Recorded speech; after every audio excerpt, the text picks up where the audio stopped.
Welcome, everyone. Thank you for joining our webinar today. It is now 4 p.m. European time. We're delighted to have you here for today's webinar on Mobilized Minds, Scaling Capacity Development for Sustainable Mobility. Let's now have a brief look at our agenda for today. I'm Linus. I'm working with TUMI, that's short for the Transformative Urban Mobility Initiative, consisting of 11 international institutions and organizations working to promote sustainable mobility. Today also with me is our esteemed presenter, Holger Dalkmann. Holger has over 20 years of experience working in the field of transport sustainability, ranging from consulting, research, to strategy and think tanks. What we will do today is we will give you a brief introduction on TUMI capacity development. After that, we will present from our study, Building Capacity for the Global Mobility Transition. And after about 30 to 40 minutes, we will have enough time for a question and answer session and discussion of next steps that you see here. During the webinar, if you have any questions, feel free to address them through the chat box or raise your hand, and we will get back to you shortly. With this, let us now begin. And yeah, now I see some more people are joining. Okay, welcome. Welcome to everyone who's joined newly as well. I know most of you are probably working from home, observing this not from the office, not from the field as you are, and this is to the ongoing coronavirus pandemic, which keeps us all busy and is also impacting sustainable urban mobility as we know it. For this purpose, we at TUMI have also prepared an observatory, which you can follow and visit to find more information on all things related sustainable mobility and COVID-19. You can also see their recent webinars we have held or partnered with other institutions and organizations. And you can also learn more about further actions like supporting first responses in mobility through TUMI Challenge and TUMI Live Conference on Tuesday, the 26th of May. You can also find us online on Twitter, where there are several threads and discussions taking place, among those one that is pertaining to exactly this webinar, or discussions on the gendered impact on the coronavirus. So we're convening today's webinar because we think it is important to cover the topic of capacity and knowledge in sustainable mobility. So we invite you also to invest in during these times in your knowledge of sustainable mobility. There's ample opportunities this week, which we also feature on our websites, that give you the possibility to improve your knowledge or network with your colleagues and international experts. You'll find an overview of upcoming webinars here and on our website. When we talk about capacity development, there is a lot of work areas that pertain to this. We have started to gather information and advice on what should be constituted in your capacity development trainings and sessions as you design them. We've also featured the paper that we will come to shortly here, as well as other information like our TUMI capacity development catalog that offers you further opportunities. This all serves to kick off a discussion on how many people and who and why and the why to move forward with sustainable mobility.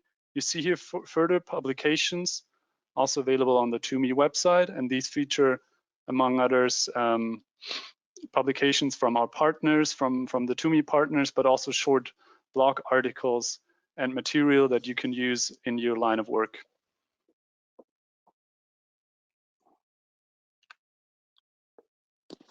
With this, I would like to hand it over to my colleague Holger, who will introduce the study that we've been working on in the past. Holger, you take it from here. Yeah, thank you, Linus, and thanks also to TUMI and GSZ for giving me also the opportunity to speak here. And it's great also to have so many people also and colleagues also joining from all over the world. I hope you all staying also safe at home, and you and your families are well. So for a change, we see, and I think nobody of us had joined so many webinars also before. So we heard a lot in the last days and weeks, particularly around COVID. Today, the presentation and the discussion will take you a little bit also beyond COVID, and it's based also on a discussion we had for quite some time, and we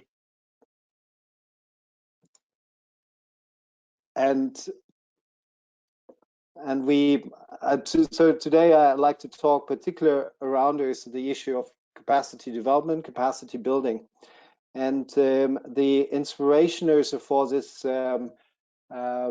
paper came actually when I had a discussion with dear colleague Armin Wagner, who's also joining us today, who's leading also the TUMI initiative and created the TUMI initiative. The question on if TUMI aims to train 1,000 people, is this actually a success? Because as you know, so it was starting in 2016, launched at the Quito conference on Habitat 3. And so the question is, well, is that actually, is that a lot? So how many people do we actually have to train to create a global transformation? And so we both also said the answer is we don't actually know.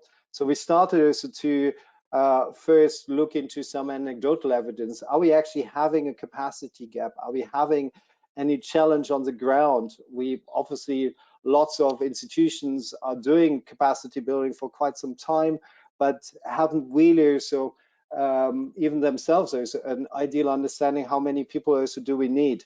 So one initial observation was talking also to people on the ground, like here, so the quotas from Ghana, where the answer was, well, we even also have only 8 of our 256 municipalities. We have a transport lead in our cities. And so we have then started the paper that we assume that there is a severe lack of adequately equipped staff and policymakers, and this is holding back a global transformation towards sustainable mobility for. Obviously, we know it's not just all about capacity building. We know it's about policies, it's about infrastructure, it's about behavioral change and so on. But we all worked in that space for a long time, assuming as a capacity building is a crucial factor, and that's also one of the background assumption for that paper, which you can, as Linus also highlighted, can download on the Transformative Mobility website. And thanks also to Linus for great collaboration, as he also is the co-author of the paper. So I will talk a little bit about also the question, what is actually the demand for future capacity building? Based on that, I like to look into different aspects. One is, if it's so important, is it also in international agreements, and how sustainable mobility can have a chance also to scale capacity building through the international agreements. The question is on the capacity need from a slightly different angle, and particularly looking into the health sector. And then as we talk not just about also the demand, but also the supply, looking at the education versus an employment gap, and finally share with you some initial thoughts on a call for a coordinated action. So let me start also with the question Armin and I had at the beginning. What's actually the demand of skilled labor for urban administration in the global south? And here, particularly picking now just also the question of the public administration. We obviously also know it's absolutely crucial also that we have skilled civil society, that we have skilled technical experts in private sector. But we also, for that initial exercise to understand, okay, how many people do I have to train? We just also focus here on the administrative side, on the city. And as we all know, we live in the time of the urbanization, the rapid growth.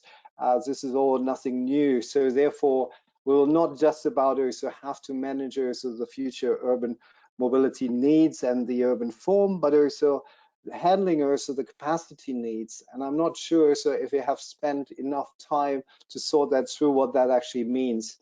So we started also to do a really rough back of the envelope exercises to trying also to get an initial answer on what scale we're actually talking about, when what kind of number do we actually need, particularly having in mind that the major growth and increase also in cities is in secondary cities where we have even less capacity.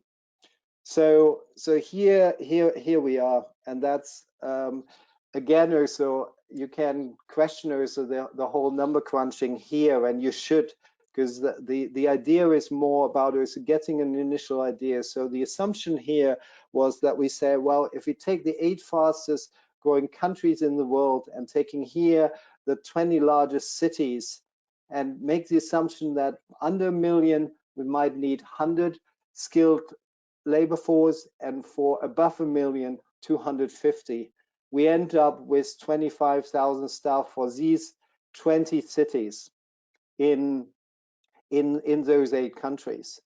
Just also to put that into perspective, Transport for London currently has 27,000 employees and already themselves have 1,300, so 5% senior management, which is all skilled labor force.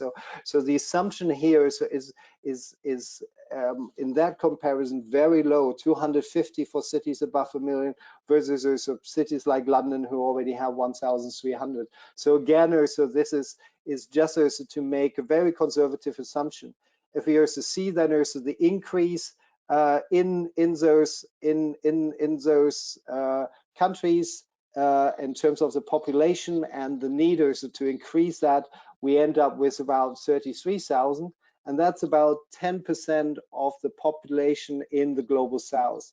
So we end up in total about an assumption that we would need at least also 250,000 qualified staff. That doesn't sound much, and also we were surprised about the relatively low number, but have in mind that this is really a conservative assumption. It doesn't include anything from also the questions of civil society, of national government, and so on. So here we could easily also argue it's 1 million or 1.5 million, but at least we have put something out where we can also bite our teeth in terms of, okay, this is the number at least also we need also in the future.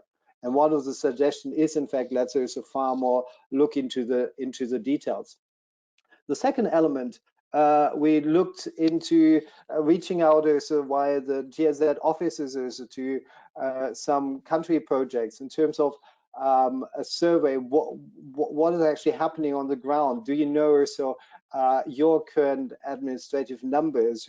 How many are skilled workers? And out of that questionnaire, we came up with a couple of unsurprised findings, but that is also led us to really say, well, we need to pay more attention to that. First, also, it was with one exception, so everybody said we have a massive capacity gap also in in our administration. Say, for example, I'm talking to the head of the greater metropolitan area in Maputo, and he said, well, I need, so I have currently 3 staff, I need 26. So he was quite precise. Others can't even also articulate also how many they have and how many they need. So even also the thinking around also that element in terms of quantity as well as also what kind of skills is absolutely crucial. Second, also that there was expressed also a strengthening of the formal education. So we see in the last years in terms of big data, in terms of knowledge on climate change, on resilience, on issues of ride-hailing, of bike sharing, a lot of new elements is coming into that, which is currently also not really also well covered. And the third one was everybody expressed, well, we have a need for regular training. We hardly have any training. And this is not only on the technical side, but also on the management and leadership skills side.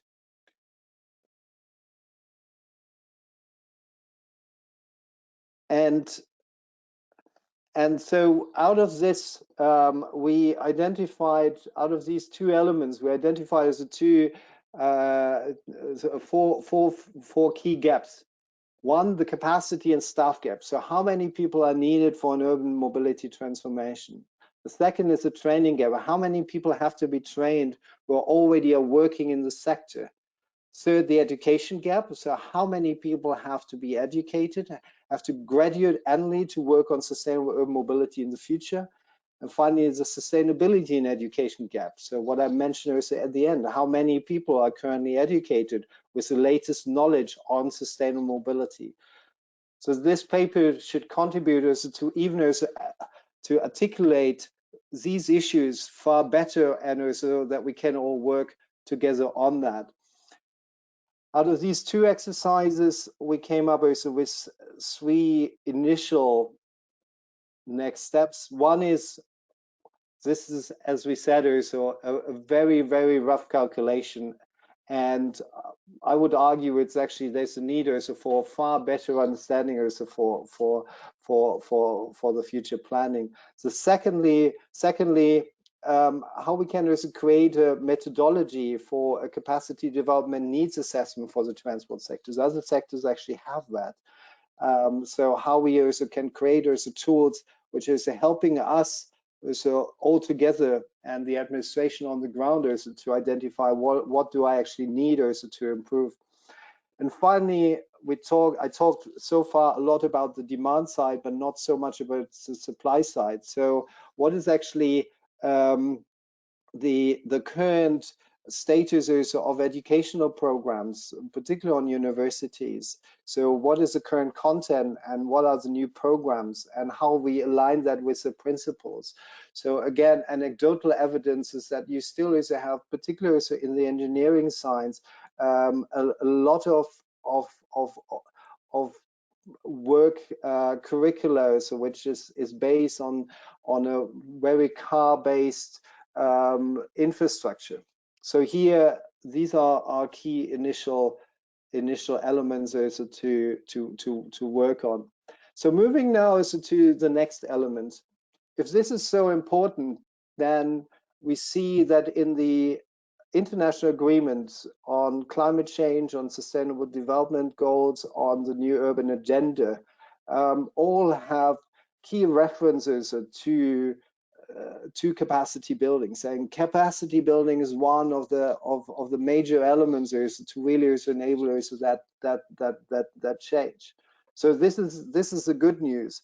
But if you look then into the further workers within also these agreements, it's not sectoral focus at all. And I think we have fought that battle in the past in terms of transport is relevant also for climate change, and we need also a more sectoral perspective on climate change, on sustainable development goals. But when it comes now to what happens around these capacity building streams under the SDGs, under climate, is very generic. And I would argue that there is a need also for pushing far more and looking far more also into the issues also of sectoral issues, not just transport, but also energy and others. And can we also use some of the climate finance, for example, farmers on capacity building, if we argue it's so important. So here you see also some initial ideas how to take action in terms of pushing also for a dedicated work stream in transport and climate under the Paris Committee on Capacity Building. We have an annual reporting also under the SDGs. Can we also create a framework where governments can actually report also on capacity development and education for sustainable mobility? And really also setting here also the agenda, as well as looking into what can be done also in the follow-up on the new urban agenda. And final word, there is an international process on aid effectiveness in place for over 20 years. And looking also into that, and again also it's not focused also in any way also on the sectoral part. So here is there a way of looking into also this international process which dedicated the future of capacity building, that there is a need also to break that down. So here I would argue that there are options there so to at least worthwhile exploring, looking, is this also benefiting in the future? Furthermore, it was very helpful also to look into other into other sectors. And when we started also the work, Armin and I also discussed like, well, in other sectors, they actually know quite well also about also what the needs are. And particularly when you look also into the health sector, and taking also the current example with COVID. Almost every country said, oh, we need so many nurses, we need so many doctors, we need so many intensive care places, we need so many hospitals. And I'm aware of, it's a little bit of a long shot directly also to compare that also with mobility. And I'm not also in any way implying that this is a need also to do that, but at least also to capture a little bit more in terms of, okay, what other sectors are already learning and really also finding also to balancing that. And here on the picture on the right, you find there a framework which I don't talk you through, which also was used also in the US also to during the Obama administration, identifying, oh, we have 1 million health workers gap. And the WHO talks here about also the term, which I quite like, about an imbalance in skilled workforce in the health sector. So in other words, either a shortage or surplus between skilled workforce and the demand also from the employers. And this might also help to better understand also the mechanisms in other sectors, as well as potentially also in the mobility sector. So I would just also throw out also the idea of to make also the discussion also more prominent. Can we also talk about a mobility skill imbalance? So the available skilled labor not meeting also the current needs. And I would also argue it might be a very helpful exercise to further understand how other sectors are actually working on to better understand also capacity building. And finally, at the end of the day, it's really about also the solutions on the ground. So can we also have creating a tool for government to assess and develop action plans to bridge the capacity gap? So really empower national cities, administration, national government also to take action. Another thought, we talked a lot, and I talked a lot about the demand side. So what the cities need, what the administrators need, and my dear colleague Jürgen Gerlach, who I think is joining there. I had a really good conversation with. They came up with a framework mid-2000 where they looked also in Germany on the employment sector, so where so people actually go when there is a study transport related science, and what are actually the different disciplines all related also to transport. And I would argue also that this initial framework could help a lot for better understanding the employment needs as well as the educational needs. So here to create, and that's a suggestion then, to create a framework for needs assessment and to pilot that in several cities and countries. And we could explore and assess different options for national government to create and improve capacity development institutions and universities, because one of the things I don't have a slide about, but it's so crucial and came up a lot in the discussion, is different countries also already have mechanisms, even as outsiders, the conventional educational system. So, for example, China has a whole school just for bureaucrats. Could you also use these to share far more targeted knowledge on a certain scale? So different angles in terms of how to improve the knowledge. And finally, and I was quite surprised that even also for a country like mine, if you want to study sustainable mobility, there's not one exact website or sharing okay, this is also where you should go. And this is also seems not to exist also in any way on a European or global scale. But it might be, so we also have lots of participants, and some people also might know also more about that, and that's also why we also share this here with this hypothesis. Moving also to the end, and thanks also for Linus also to sharing that slides from a slightly more capacity building perspective, coming up also with 7 C's, which I'd like to talk you through. So one, to tackle the current challenges of the sector, we need the intellectual reform, both in terms of professional education as well as the training curricula. Second, we have seen also that existing curricula often outdated. There is a need also for taking also action on that. There is a high demand for more systematically development capacity development programs. As I mentioned earlier, so it's not just about the technical knowledge, but also it's about the leadership. It's about also other skills, as well as often issues around like topics like gender is often also not really also recognized. Fourth, we need to establish consensus on which tasks a modern mobility department can and should take on. Obviously, based really also on a national perspective. This also might differ, but institutions and capacity building always have to go also hand in hand. So we only can strengthen our capacity when we also strengthen our finance, our institutions. That's what is accelerators of the transformation. Fifth, there's a lack of knowledge on mobility and related to other areas, including also energy, urban planning. So making sure so that the nexus also works well. Six, and we need to update and integrate the thematic education and training and teaching more comprehensive.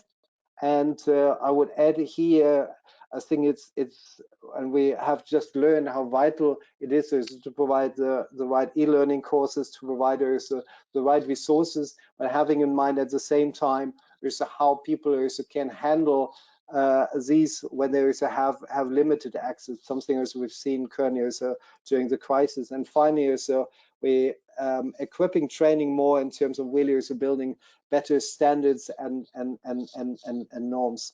So moving towards the end of the presentation, a final slide, just to share with you some thoughts where I would argue we need to go to. I think it's time really to pick up capacity building really on a more prominent global scale. So we have the Partnership for Sustainable Mobility, we SLOCAT, we have Sustainable Mobility for All, we have other global initiatives, and we have also, obviously, as TUMI is taking already quite a leadership in that space. But we don't have really sit together in terms of this is our gap, and here this is also the action planners how to close it. So let's think together how we also move this forward, so that this is not any longer a piecemeal approach, but really far more as a systematically based on on evidence-based also analysis, and with also strong partners also sitting all together.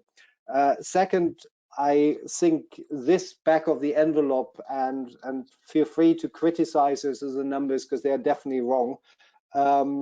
So here, just so we need also this more detailed thinking how to do that also on a national and city level, so that we also have a better understanding what the real needs are, and so we can also far more targeted our capacity building as well as education.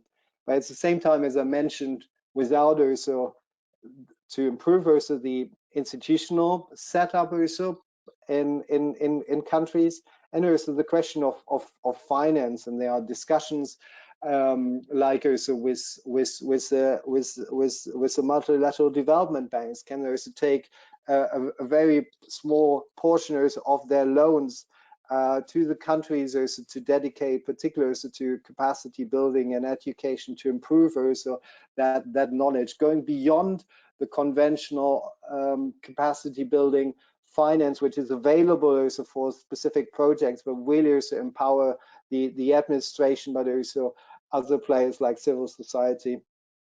But there are a lot of theoretical parts now I'm talking about, and also sitting together and thinking.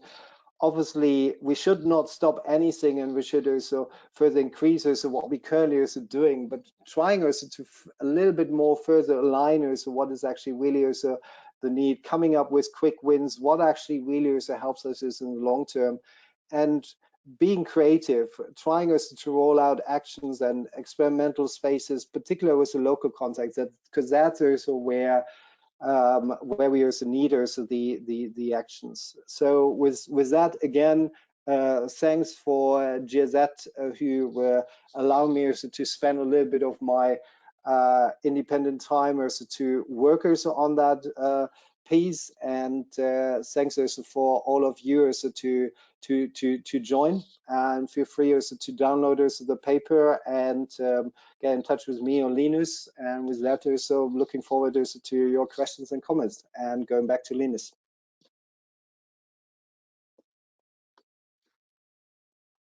Thank you very much, Holger, for giving us the key insights on the study. We have already started gathering a number of questions, and I will address the first round to you.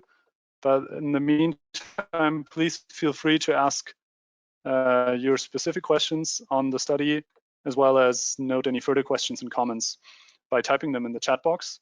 If there's a comment you would like to raise in person, just raise your hand and we will get back to you. Maybe to start us off there, also where we started at this special point in time right now, Holger, one comment was there may be increased demand for personal transport after the impacts of the coronavirus pandemic slow down or cease. What role does the staff capacity play in encouraging people to get back on transport and public transport specifically? Thanks. A very good question. Let me probably also go a little bit wider, so beyond also that question. I think what we have seen, and by the way, also make a little bit of a commercial. I have analyzed also the responses on transport and COVID-19 from more than 20 international organizations, including TUMI, who are doing a great job.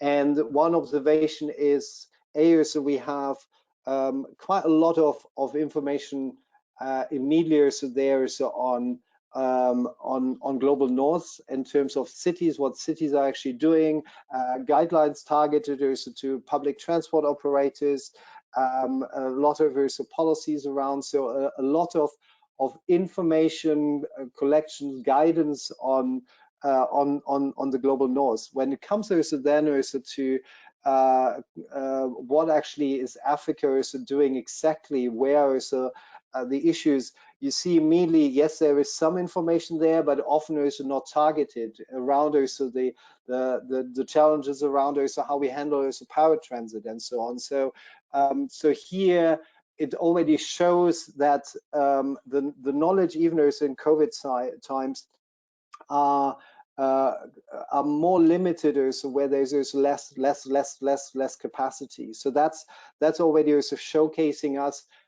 here in many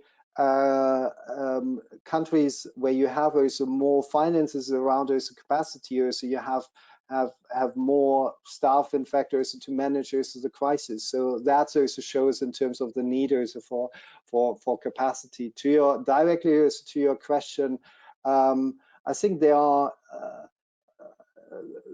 is a certain need to do several things. One is to also look into where there's the positive things. People argue around all the examples around tactical urbanism in terms of pop-up bike lanes from Vienna to Bogota.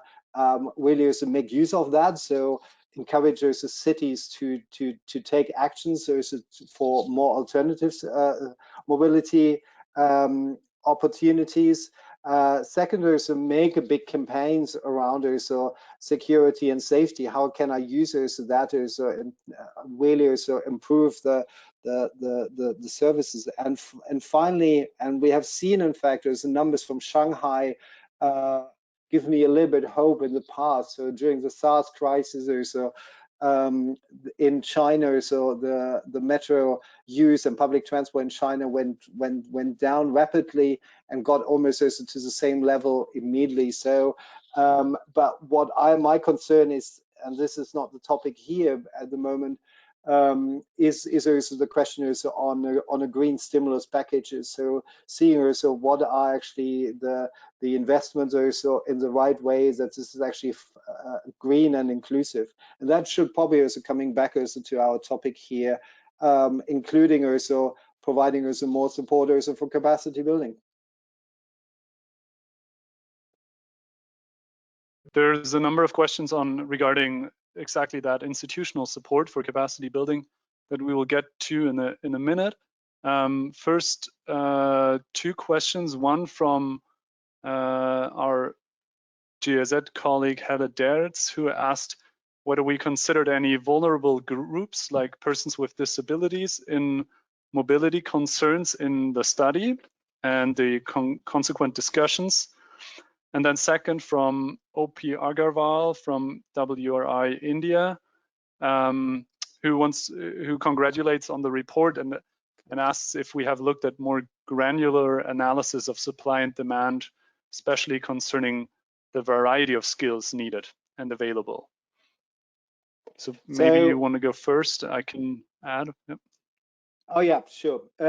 So probably starting also with the letters. Thanks, Opie, also for joining, and it was really enjoyed also the conversation and discussion we had. And for those who don't know him, he's one of the most influential people when it comes also to capacity building, also creating also the leadership course for urban transport leaders at the World Bank during that time. So thanks, Opie, also for joining. The straight answer is no. We didn't go into any further granularity of that.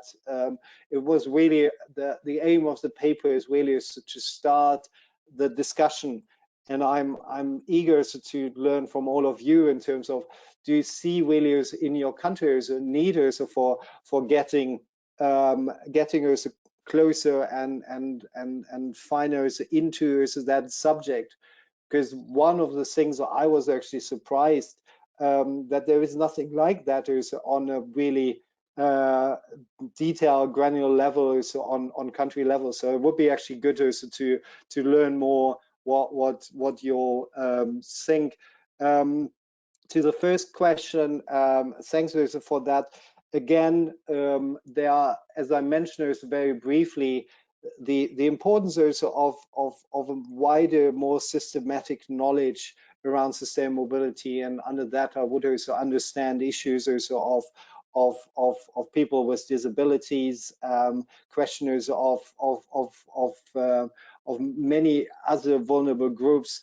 Are actually often also not part of the education system, nor is a part of of the capacity. We haven't looked into any details around also what are the needs, but again also this would be also one of the things I would argue is needed also to when we talk about also a checklist, what is needed on the education side in the future, so that people actually have the knowledge, as well as also in terms of what is actually needed in the institution, so that inclusiveness is not just an additional thought, but actually in the heart of the planning and the management of transport.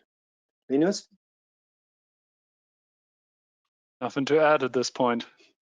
Also, questions keep rolling in, so I'll zoom in more on the skills. There were 2 more questions on that, and one, our colleague Ista commented or wondered if there was any more structured need assessment in mobility, not only looking at technical skills needed for a mobility transition, but also in terms of organizational leadership and management.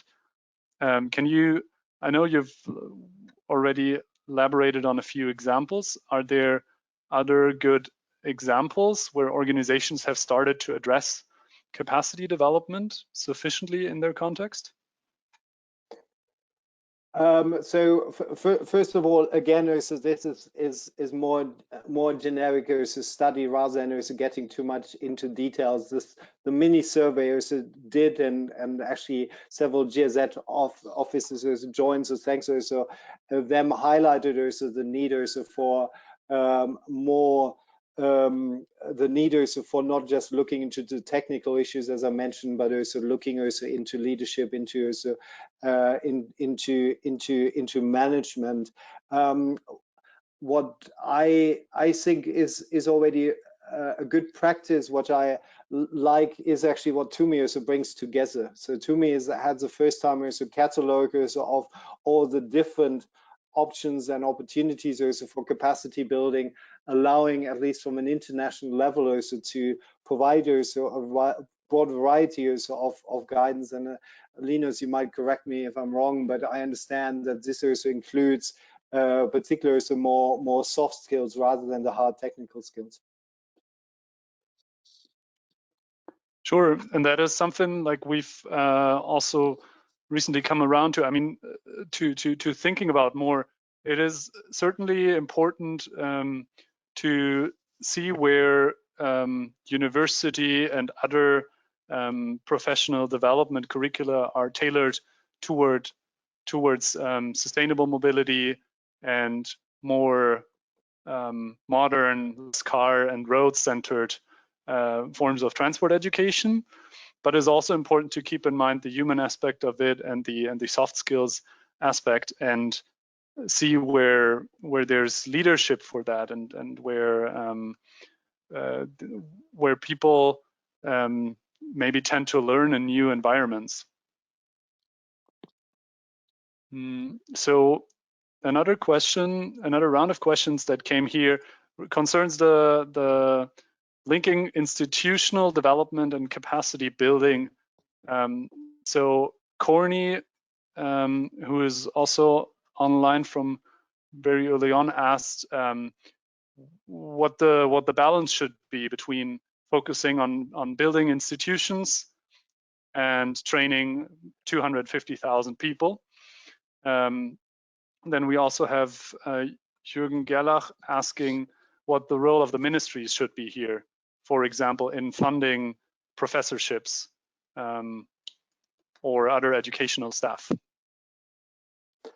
So thanks, Corny, also for raising that. I don't think we can answer that also in a very general manner, if it's either first the 250,000 or also the institutional, because I would argue first you might also need some more skilled people also to actually and really also enforce also an institutional reform, so that this is not coming also from the outside, but actually this is also really also driven by local knowledge. So my times at the World Resources Institute, I learned that we also have to be opportunistic. What is currently also the situation in the city? Is there an openness also for an institutional reform, or is that currently also something where you really also have no leadership from the mayor? You don't have really also the supporters from the voters, and then also it's more the time also to invest more also in the capacity building. So finally, again, that's probably, and I hope other people also will fill some of our knowledge gaps. But that's also why I would argue a better needs assessment could also help also to answer that question also on the ground much better than in a generic term. And to Jürgen, thanks again also for calling and for also your support for that paper. I would absolutely argue that there is a role also for the national government. So and we have seen in countries also like India, where there is actually part also of the national investment program, or so capacity building also is part of that. Some countries like also China is actually really also pushing, particularly on the national level, as I mentioned, in terms of the education also of bureaucrats. So absolutely, and we see when we, particularly in the lower income countries, where the city administration not only have a lack of capacity, particularly in secondary cities, but also often also a lack of finance. And here, national government can actually play a role also to empower cities through institutional support, as well as also setting up also programs. And here, a combination of really looking into what national governments and cities can do, plus also the international community and the developing partners.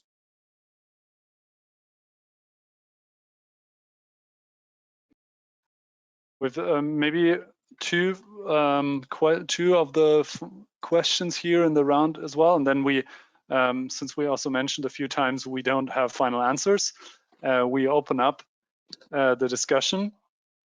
There is two questions, one from Danny coming, asking how to maintain sustainability of knowledge when people change institutions a lot. For example, going from the city transport department to the private sector, or from a local perspective to the international perspective. And the second question comes from Ari, who asks if there are any examples on addressing particularly gender equality and women empowerment in places where the subjects are like engineering, but also high-ranking leadership positions are traditionally dominated by male. So to be honest, I have to. I'm sure somebody who's on that call is more knowledgeable on that. I actually didn't come across, but also we didn't study into those details in terms of the educational system. So these are also again exactly those questions where I hope we would get actually answered in the future by saying, well, arguing we need to better understand what to collect so what kind of studies are currently around, where there's a good practice and where are the gaps. So my encouragement is here is really also to all the partners we have online and many more, saying, well, we have to collect also that information. We have to analyze also what is there, like a presenter so the study also from Germany, and with that also you can far better argue. These are also the knowledge gaps. These are also issues around gender and around also inclusiveness and others where we also have to take action. Sorry, Linus, I forgot now the second one. The first question was regarding people who are trained or who have the knowledge, then shifting to another organization. Well, I think this is a real world reality. So, and I think for all of us who work in different organizations, this is part of life, which I think is fine, because at the end of the day, with this study we focus more on the public administrators of cities, but finally it's about us having knowledgeable people on all sides also of the fence. So we're not just so I'm actually I would argue somebody is well trained and workers at the urban administration and go then also to consultancy will far better as a providers of future services than somebody who haven't worked on that. So I think the challenge is a different one, because often also the payment in the administration is not really well, so people are also moving also to the private sector, and so there's a brain drain. But that the move itself I think is a good one. It's more about also that we have to put far more people in that system, so that we have actually better knowledge and up-to-date knowledge from all sides. The more challenging question is then how we can also provide us more financial resources also to and that goes beyond also the transport sector. So for the public administration to make that also still attractive jobs, and I don't have the answer to that, I'm afraid. Thank you. Maybe let me add to the first question on addressing gender inequality in study subjects, that I think here you could see that certain academic courses, there's an imbalance here as well. But that imbalance isn't the only factor contributing to an imbalance in decision-making positions in transport departments, for example. So again, there's multiple factors probably, and one of that, for example, TUMI tries to address through the Women Mobilize Women initiative is the just sheerly the topic of attention and awareness raising in the beginning. Of course, I think it needs a suite of approaches here that build on each other. It's not only the educational side, but then it's also, but that could start initiating a shift potentially. With that, I would like to, we've talked a lot, open the floor for any comments from your side that maybe can't be put into writing simply. So if you have any comments on what has been said or examples from your field, from your area, just simply raise your hand and we will be able to unmute you and hear you speaking. Feel also free to turn on your camera.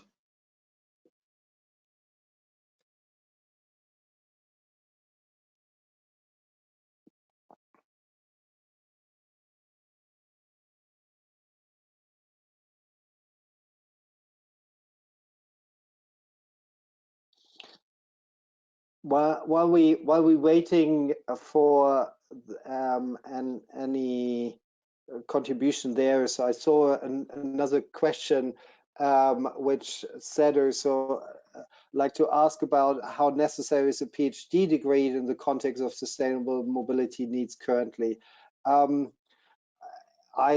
would here also argue, when we talked about this skilled labor, that this is not necessarily related also to a PhD. It's obviously also universities doing, from my perspective, an absolute sufficient job also in some places around so a bachelor or master. So we're talking here, so when we talked about this skilled labor force, not necessary about PhD at all, just also to clarify. And I have not a PhD myself. I would argue so you can go quite a far way without it. So just to clarify here, it's more about also that universities are playing a crucial role, and but not everybody needs that PhD. Linus, we have any? Okay, yeah, we have a comment from wonderful. Niklas Sieber, and then followed by a comment from Jürgen Gerlach. Okay, wonderful.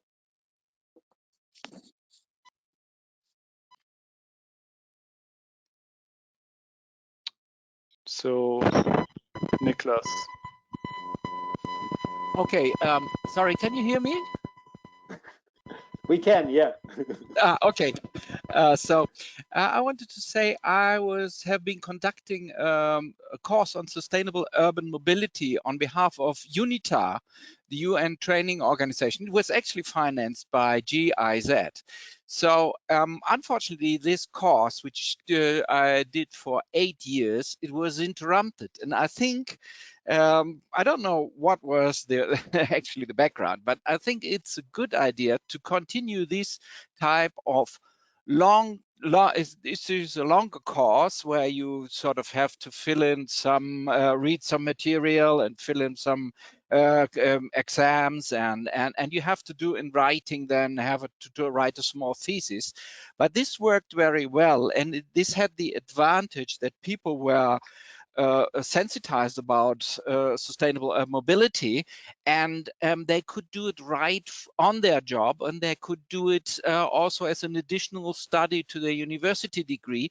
So we don't have this phenomenon on brain drain when you send people over to Europe or to America to study there, and then they find a very well-paid job as engineers, and this problem seems to be very frequent for me. So I think this could be a sort of a very low-cost approach, and we should continue this on a large scale. This type of online training, especially with COVID now, we're getting very used to this type of trainings. Yes, absolutely. Thank you. Would you like to elaborate how people were made aware of the course, and maybe if you followed them after them taking the course?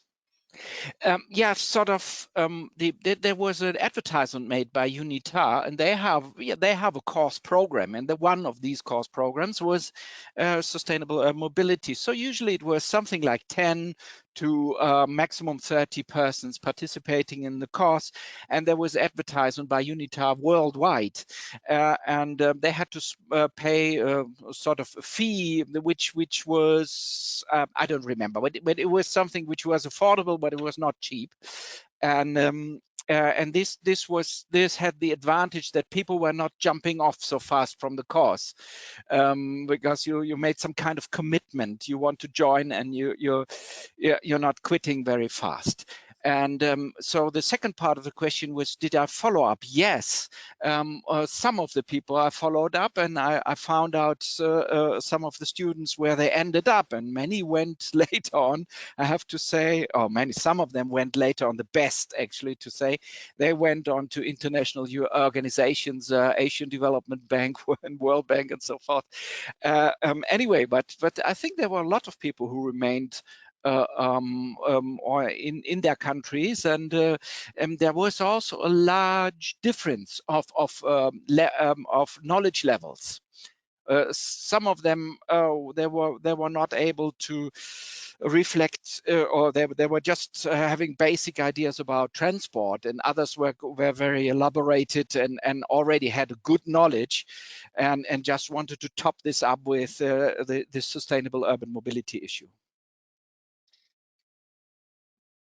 Yes, and thank you. That's definitely something that at TUMI, also the online learning component, we are considering at the moment, and we will provide more information on that shortly. Thank you. So if you want to have my support, yes, then the training courses, I have all the material ready here, and so we could just we don't need to start right from the scratch. Okay. So we have the things here. Great. And I have the experience, so there's no problem in starting this quite fast. Thank you, Niklas. We will follow up. Okay. I thank you. That's already the first good interaction here. I hand it over to Jürgen.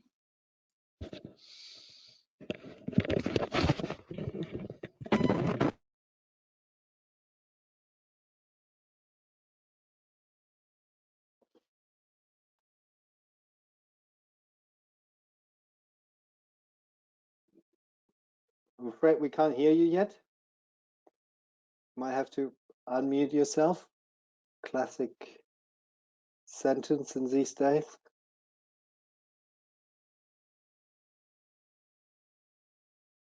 While Jürgen is working on that, just shout any time. Just also to Nicholas, I think there are a lot of also good efforts and workers so currently around the different options around also how to train for sustained mobility. What I'm missing, but I haven't probably also looked also deep enough, is also really also a good overview in terms of where do I get also this information. Exactly as what you said, like, oh, don't reinvent the wheel. The information and the material is already around, and I think it needs also a collective effort far more so to collect that material, assess it, and then also see also where there's is more needed, or so as we also discussed earlier in terms of inclusiveness and in terms of vulnerable groups. So here is all a little bit piecemeal, which is partially so obviously driven also by institutions, particularly from the university, who are actually making a lot of money also with that. So how we get also the Harvards and the MITs and the Oxfords also on board, who already also do international training, but also raise also with that a quite substantial amount of money. So I think there are there's a need also for really better collection and better assessment, and based on that, more actioners in terms of how is to do that. But your example is an excellent one in terms of, okay, there's already a lot of things around, and online is probably also, for at least for some people, is more the future. Did we try with Jürgen again? Okay. Yeah, in the meantime, no updates. We've unmuted you. Wonder, maybe otherwise you would like to make your comment in writing. We can't hear you further on. And the announcement to anyone else who would like, if you would like to make a comment, please just raise your hand in the user panel to the right, and you should be next in line.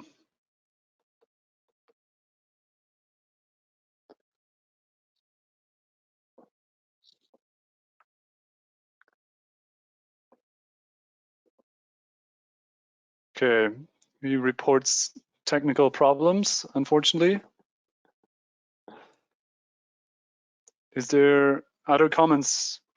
Anyone larger comments you would like to bring to the study, to the numbers? Holger has mentioned them quite a few times, to experience from your city on how the transport department is staffed. Further suggestions on how to move on. What is lacking in your point of view? Sorry, say again. No, that wasn't a question so far. I was just okay. inviting further comments. Okay.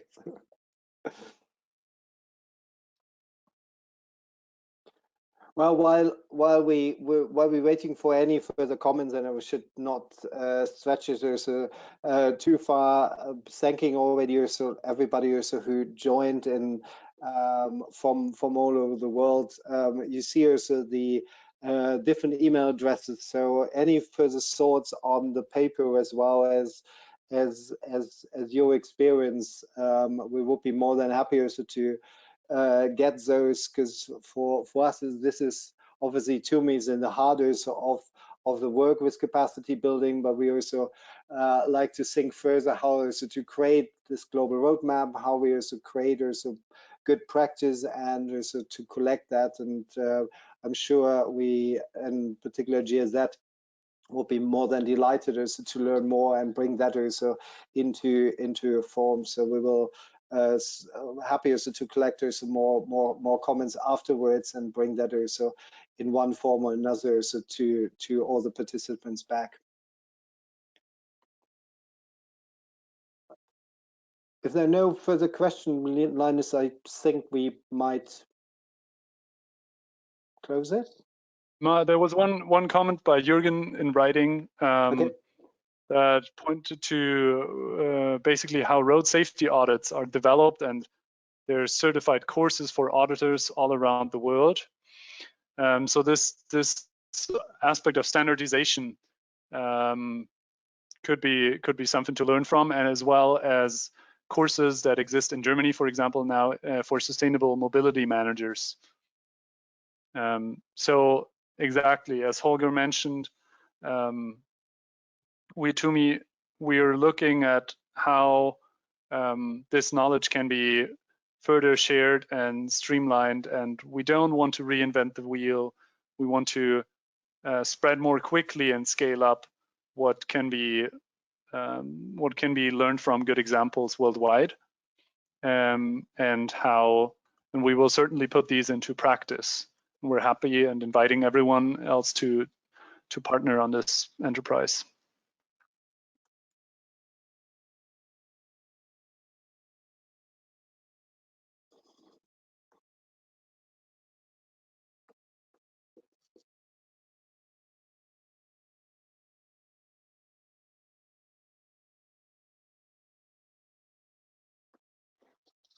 I was muted. I was going to say thank you everyone for participating. We hope we were able to at least fill in a bit of the knowledge gap that you were curious about. Again, we invite you to read the paper and comment and send your comments and thoughts afterwards. And we invite you to stay tuned for this series of Mobilized Minds, because this will definitely not be the last time that we collectively tackle these big challenges on capacity, on the coronavirus, or on sustainable mobility wherever we are. So thank you very much from my side. Yep, thank you. Take care. Thank you very much, and goodbye. Goodbye.